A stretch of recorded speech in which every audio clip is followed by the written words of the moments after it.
welcome to I Remember When, sponsored by the Gresham Historical Society. I'm Gwenda McCall.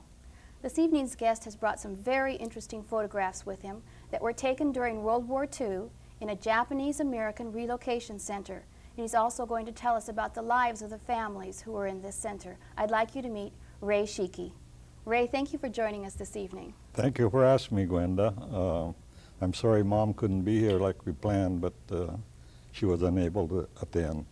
Well, I really understand. When you're not feeling good and you're 93 or 94, I do understand. Now, she does have a little discrepancy in her age there. She does say one thing and then another. How does this work? Well, actually, in Japan, you're 1 year old the day you're born, so if you're 93 here in Japan, you'd be 94. I see. They start counting before you... all right. Right, okay. Now, I know our audience is really curious to hear about your stories of living in Minidoka, but I'd like to start farther back in Gresham when your father came over from Japan.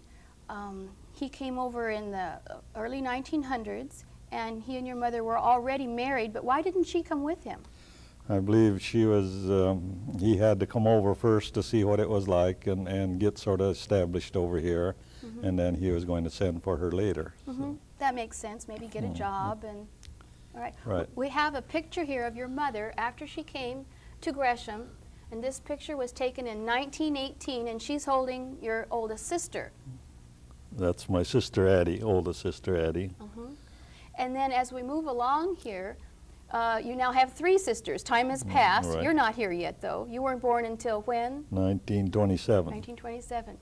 And I noticed that your mother, it looks like she used the same bolt of fabric to do all three of the girls' dresses, but she was a very clever lady. All the dresses are different styles. I think there's a reason for that. She would buy enough material for all of them, and I think she looked at the catalog pictures and made those dresses. She didn't know they had patterns in those days, so she just went by looking at the dresses in a catalog and would make those dresses for the kids, and they bought enough material for all of them, I guess, so if they had some left over, they kept making another one, I guess. Oh, that's great.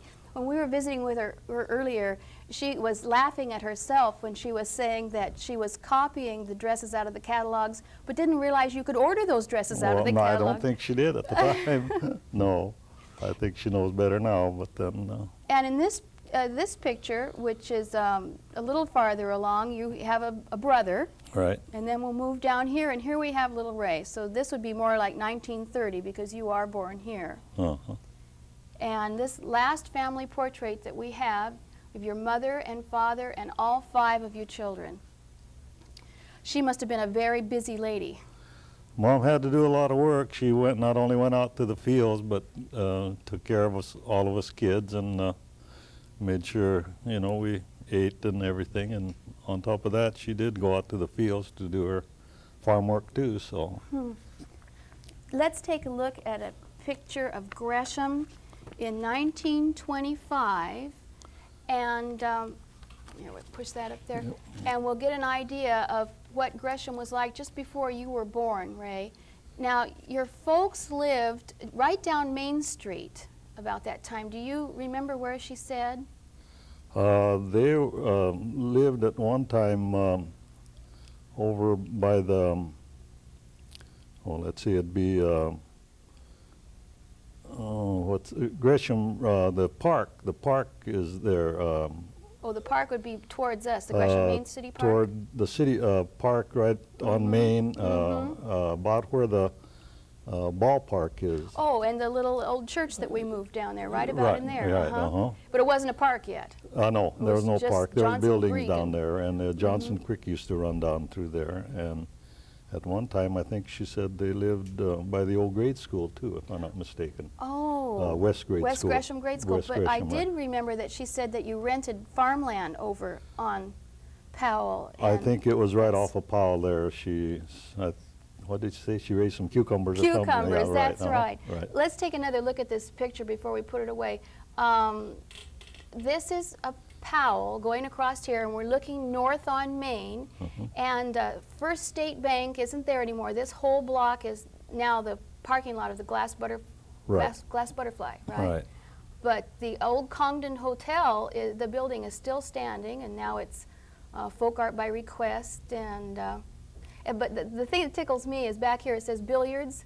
That's the old Murphy's Pool Hall, and this building is still being used for the same type of inn. Okay. I'll take this down since it might fall down. It was Ray's pool hall at one time, but I didn't own it. But it wasn't you. No. Your mother also told me a funny story about the 200 chickens that she bought. Why don't you tell us about the 200 chickens? I believe she, I guess she was going to raise eggs to sell, but a lot of times when her friends would come visit her, every time they'd come over, they would probably bring something for her. In return, she would give them eggs to take home with them. And consequently, that didn't leave much room for profit on her egg business, so she finally gave that up, I guess. She's such a generous person, she just kept giving all the eggs away. Yes. I love that story. This next picture, this is a series of pictures of little Ray. You must have had a really fun childhood, Ray, really, growing up on a farm in Gresham. Here you are with your older brother, and you loved baseball. I did. I love to play sports, any kind of sports. Do you feel that Gresham really was a good place to grow up? I think so. I lived here all my life, outside of a few years during the war, so. And this next picture was one of your classroom pictures. Now, what school was this? This is the old Hillsview Grade School. It's located out on 242nd on Hogan Road. The building is still there, isn't it? The building is still there. A person by the name of Sexton converted into a house and living quarters, and he's still living in the building. And it was just a two-room schoolhouse is all it was, just first to the 4th grade and 5th to the 8th grade. So. It's right by that little store if anybody wants to drive Right. by. What's the name of that little store? Hillsview Store, I guess. Hillsview Store, I Right. suppose. Now, this is you, but why don't you go ahead and tell us some of the names of the other people that are still Gresham residents and people recognize their names? Let's see. This is Russ Wilson. He's with the real estate office in Gresham. Let's see. This is Dot Bjornstedt at the time, but she's married to Norm Norquist. He's a dentist in Gresham, and this is Norm back here, I believe, looks like. And they were in school together way back then. Yes, Oh, gosh. And let's see, this is, I believe that's Helen Hofmeister, or not, she's a Roberts now. And Jim Bjornstedt, Gresham Floral is back up there. For heaven's And sake. Al Hofmeister, our neighbor, has always been our neighbor and a good friend. I'll ask you more about Al Hofmeister later on in the program. Okay. You have an interesting story about him. And these pictures are, why don't you just go ahead and tell us a little bit about them? All I can tell you is Dad must raise strawberries in Gresham, and that's where he's got some berries picked in a haddock. And this is the old Trotdale Carrot. It's a building down there by the railroad track where they used to ship carrots back east after they harvested them. That's a lot of carrots. It sure is. And this looks like cauliflower that they used to send back east too. They used to ship by railroad. And that other one is strawberries, berries going to the cannery, it looks like. And I don't know who that is. That little might be me, I don't know. That might be, No. okay. Now, is it true that prior to World War II, Issei, which is first generation Japanese people, could not own property? Right. They weren't allowed to own property in United States. So when your folks wanted to purchase a little land on Hogan, how did they go about doing that? Well, just before the war, I think my my sister, when she turned 18, they bought it in her name. Oh, that makes sense, because being second generation, Nisei, Yes. she's automatically an American citizen. Right. Interesting. And as I look at these pictures, I remember that Ray used to cut school once in a while. Tell us why you cut school. Well, a long time ago when we used to farm, they used to farm with horses, and finally Dad bought a tractor, and I wanted to drive the tractor, but my brother Tom was older than I was, and he always got to drive the tractor, so I would cut school and stay home once in a while to drive the tractor, and that's the only way I could drive it, I guess. So. It sounds good to a young teenager. I would Well. understand that. Okay, now let's let time pass here a little bit. It's 1941, and you're in high school, and Gresham has less than 2,000 people in it. And December 7th comes, and the Japanese bomb Pearl Harbor. Did you find that your friends treated you any differently after the Japanese bombed Pearl Harbor? No, I don't think so. I think our good friends always still remain our good friends, Gwenda. I don't think that there was any bad feelings at the time. I mean, I think they were shocked just as we were. I'm sure they were. And so the war went on, and now it's May 1942, and your family gets word that the Japanese American families are going to be moved from their homes and transported to someplace else. Do you remember how you received the word? I can't really recall exactly how we got the word, but we knew ahead of time that we were supposed to meet at the Gresham High School with our belongings, whatever we could carry, I guess, our bedding and clothing, and that's about all we were able to take at the time. Everything else had to be either stored with friends or sold or whatever, and I think most of them sold what they could, and a lot of the things that they couldn't sell they had to just leave behind. I'm sure they did. I think they just left them behind like we did too. That'd be so hard. Now, you did have to turn in certain items, though. I believe like cameras and guns and this kind of thing that we're supposed to, I think, bring them to the courthouse, if I'm not mistaken, in Portland. But you didn't turn everything in. No, You have a story really. that's not really funny, but go ahead and tell us about the one thing you didn't want to turn in. Back in 1939 when my grandmother was sick in Japan, she rode over here and asked to see my mother. She wanted to see her before she passed away, I guess, and Mom didn't want to go by herself, so she took me along with her. Well, when I went to Japan, I had an uncle that was in the Japanese army back there, and he had passed away in the Manchuria War. And my cousin had about 6 or 7 swords hung up on the wall, and he said outside of the one that his dad carried during the war, I could pick any one of those. To have? And yes, to have and to bring back with me to America, and he gave me a very beautiful sword. And you didn't want to turn the sword in as a weapon, so what did you do with it? Well, I buried the thing. I buried it out someplace, and I don't know where it is. That's so sad. You went back to find the sword that you buried after the war, and you couldn't find it. I couldn't find it, Gwenda. I couldn't locate it. Oh, so if anybody finds a sword that they dig up someplace around Hogan Road, it's Ray's. Please give it back to him. He'd love to have it back, I'm sure. I would, yes.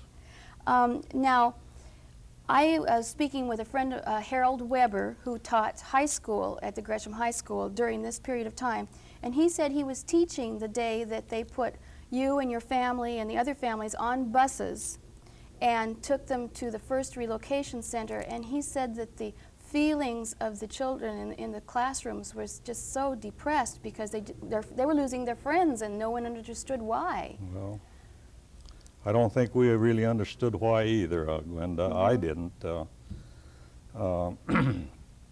Being that age, I just didn't realize why it had to be us to go in camp. I mean, we were born over here, we're citizens, you know, but I just didn't understand why we had to go and maybe not the other people. Now, you had friends that cut school that day. Tell us what they did. Yes.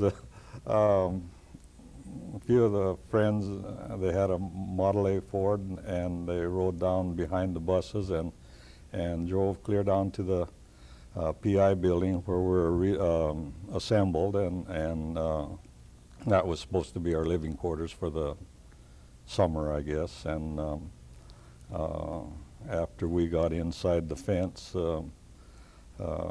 they were on the outside, and they hung around and talked to us for quite a while, but finally we had to leave. And it was with sadness that we parted. I mean, I think I was one of the saddest days of my life. You were 15. Yes. Pretty big deal for a teenager that age. Can you remember what the feelings were that your family had? Were they angry or confused or helpless? What were the feelings when you're being taken away like this? Well, I'm sure there was some anger, being citizens or whatnot. My folks weren't, but we all were. And I don't think if we really didn't understand why we had to go, and like I say, it's just the feeling of sadness that was there, that we had to leave our homes and go into one of these camps. So then you went to the PI building that we all know as the PI building, the livestock exhibition place, right?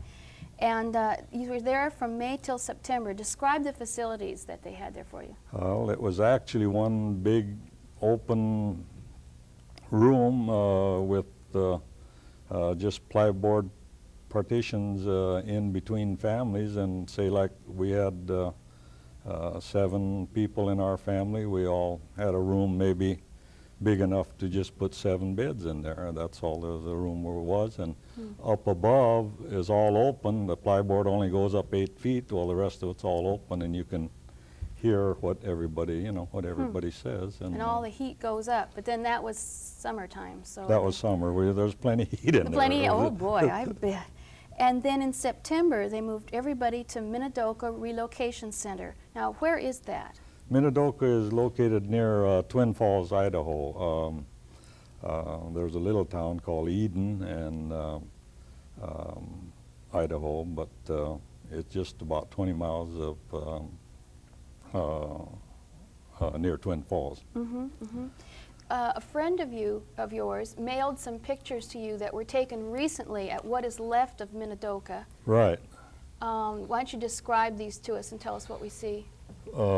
Actually, this is a road that leads into the place, and I believe the gate was up in this area, and this is a guardhouse at the entrance where the soldiers stayed and whatnot. So there was actually barbed wire and guards outside. Well, one side was this canal here, so I guess they figured we wouldn't swim that too easily, but in the front was barbed wires, and way in the back there was guard towers and whatnot.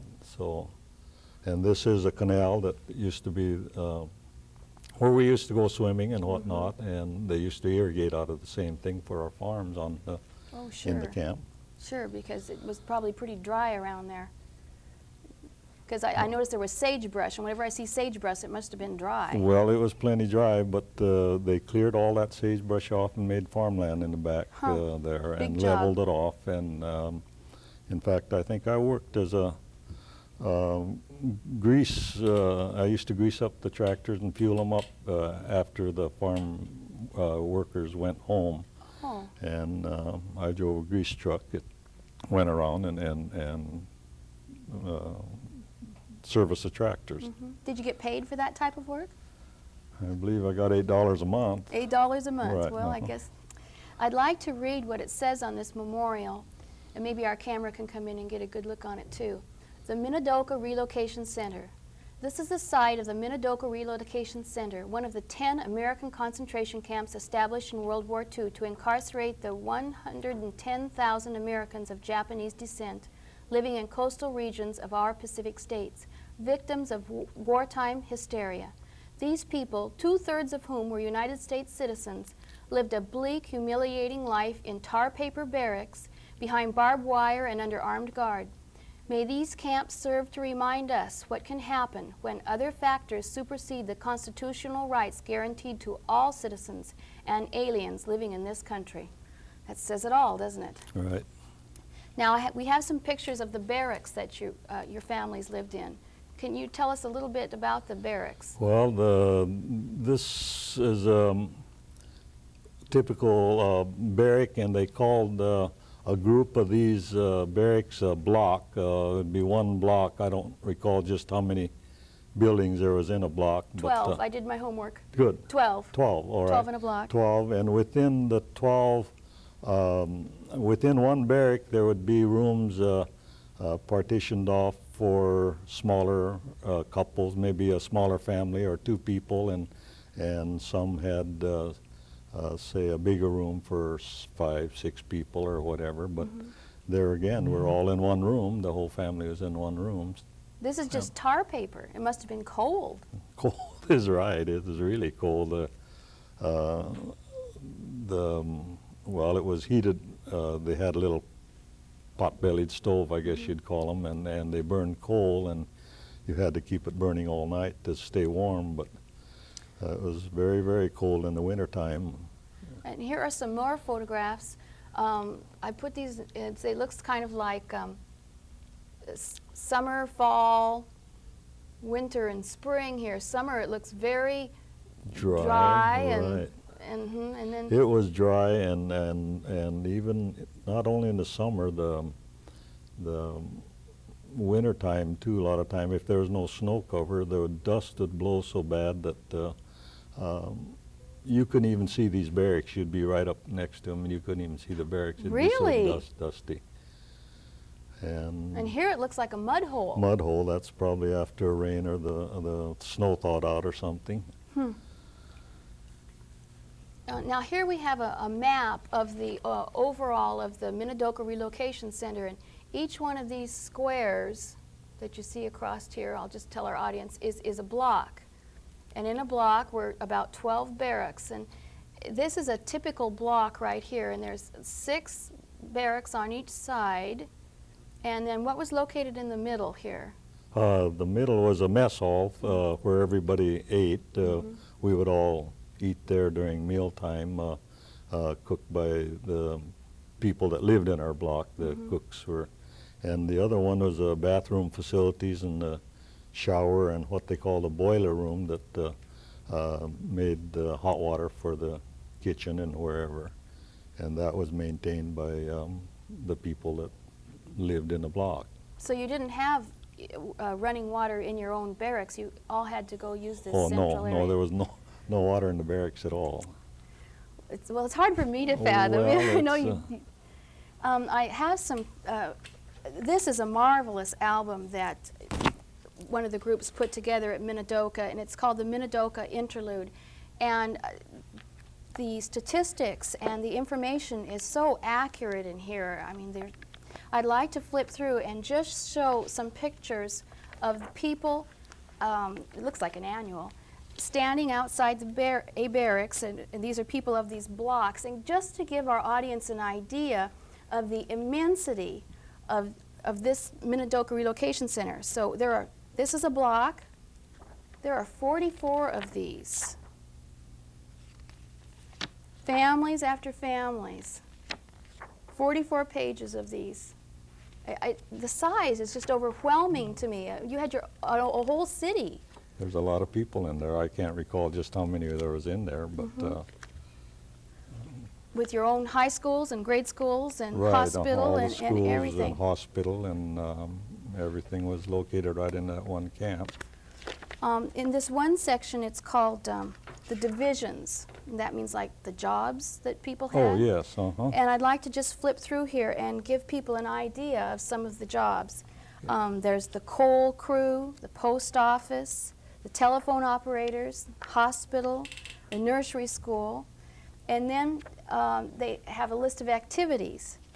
And there's the Parent Soldier Association, the Boy Scouts and Girl Scouts, and baseball and basketball. The handcrafts I thought were really interesting. I like this one picture right at the bottom here. Tell us about these bonsai trees right down here. Oh, I think these are all done by the people in the camp. They're, some of them were ladies, and I imagine some were men, that they take the sagebrush or greasewood trees and create all these different bonsai things and flower arrangements or whatever, and I think they had a lot of talent, and these must be some of their artwork that they had, that they did and painted and whatnot in camp. This just fascinated me, how they could go out and get this sagebrush and make it look like this. It's just beautiful. Now, you were in high school when you were there. Right. And you attended a high school that had about 200 people in the senior class, of which you were the president of the senior class. So let's see Ray when he was president of the senior class, right here. I got a little hair then, didn't I? Yeah, it's quite a hairdo. And since it was a high school, you did regular high school things, like had the Sweethearts Ball. Right. Isn't she cute? That's The right. Sweethearts Ball. And you loved to play baseball. Right, any kind of sports is a lot of fun. Mm-hmm. And this last picture I thought was really important because it shows some of the soldiers. Now, can you tell us about some of the battalions that the Japanese boys went to? Oh, yes, the Japanese had the 100th Battalion, the 442nd Regimental Combat Team that it was originally consisted of people that volunteered in the American Army and took their training in Florida and Camp Shelby. And they went overseas to Europe, and they fought in the European theater of war, and they said they're the most decorated outfit in the whole United States Army, so I think that's something we can be proud of, sending people like us into camp like that, and then those same people coming out of camp and joining the service and doing such a good job over there. I agree. That's really commendable. You went into the service yourself, didn't you, Ray? I after high did, but school? I didn't have to go overseas. We have some friends right in Gresham, Gwenda, that served over there, and some of them were wounded, and I have a real good friend, George Nishimura, that's a Silver Star Award winner, but you'd never know it because he never mentions it. Oh. Right. Huh. Now, after the war, you came back to Gresham, not immediately, but in a while you came back to Gresham, and how do you feel that the people in Gresham treated you when you came back? When I first came back, I felt that I didn't feel that we were badly treated or anything. I think the friends that were our friends remained our friends.